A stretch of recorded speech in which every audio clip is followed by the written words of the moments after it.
To the witnesses. Appreciate this hearing on this very important topic. Dr. Mercogliano, let me start with you.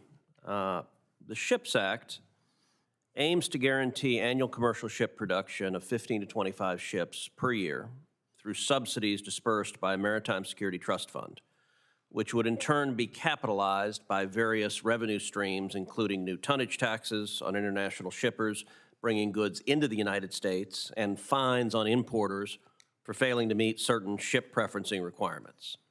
China, South Korea, Japan, meanwhile, each annually deliver hundreds of ships per year. In the face of the advantage of economies of scale that they have and the resulting lower costs they produce, prospects for U.S. shipyards, which face a strained labor pool, high input costs, and serious technological challenges compared to East Asian competitors, the possibility of becoming internationally competitive is at a minimum challenging. Should we assume that large and recurring subsidies, and by extension, annually increasing tonnage taxes and fines on importers to fund them, will need to be an enduring feature of U.S. policy to produce the kind of ship production envisioned by the SHIPS Act?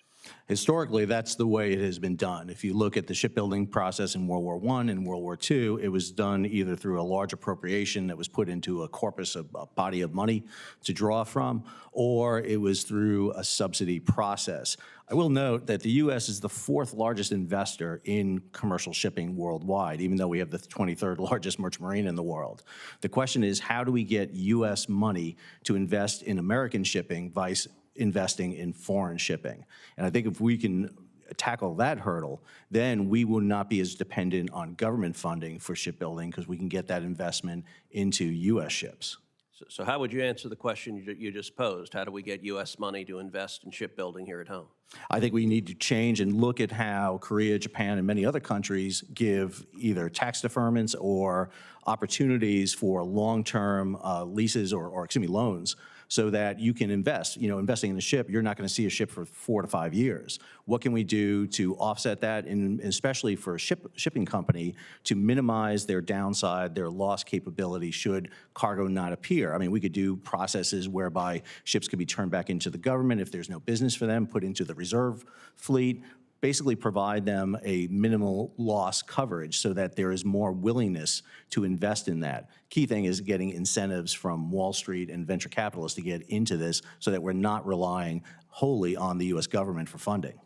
So why did we lose shipbuilding to begin with? What are the challenges? What are the impediments that we face to domestic shipbuilding? I think we didn't lose shipbuilding, we shifted our shipbuilding. We decided to focus on naval and military and allow the commercial to go overseas because we viewed that naval capability was a much more larger capability to have, and we assumed that there was going to be a residual left over from that.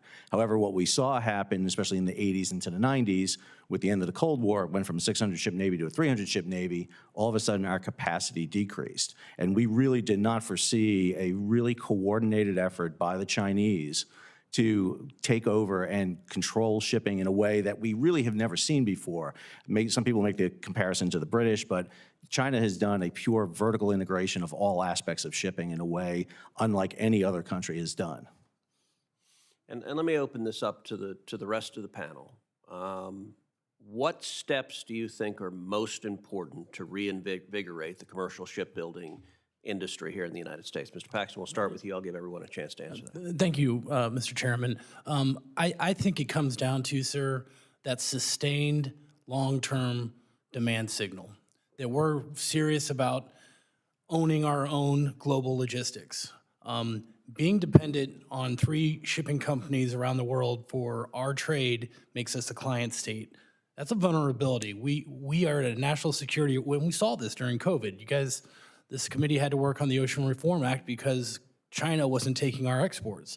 We should own our global logistics to a certain extent. And I think this concept of a strategic commercial fleet under the SHIPS Act makes sense. I would say, sir, there is a lot of capital that's sitting on the sidelines. If there was a demand signal there, I see private industry coming to the shipbuilding industry. You see it in the autonomous space with Saronic and Blue Autonomy. These things are happening, and they're happening in your state as well, sir. They are indeed. Mr. Vogel?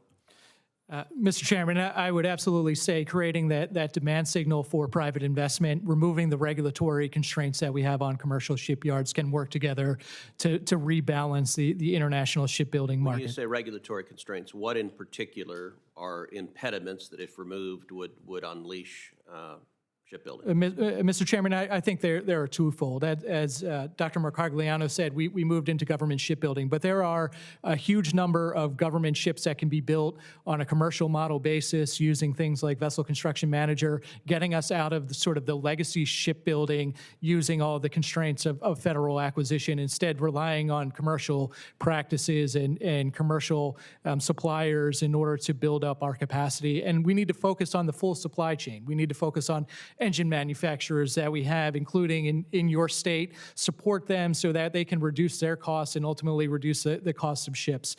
Companies like Tote and our parent company Sawchuck are ready to put private capital to use as well. There are platforms out there like the roll-on, roll-off vessels that need to be recapitalized in our ready reserve force, like the cable lay ships that we need for the Navy that could be paid for with private capital if we had the right charter agreements in place and that right assurance of that long-term investment from the government to operate those vessels. Ms. Snow, briefly. Allocations of funds to small shipyard grants and to training programs and apprenticeship programs across the U.S. Thank you.